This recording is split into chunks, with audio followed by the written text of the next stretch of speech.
ये देख इसके टर्न दे, टर्न पे देख ऐसे।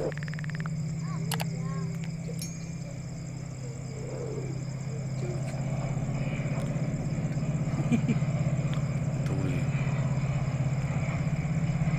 देख इधर देख, ये तूड़ी खींच कर जहाज ऐसा सही रेंज है मतलब, ये ले बैठा था जहाज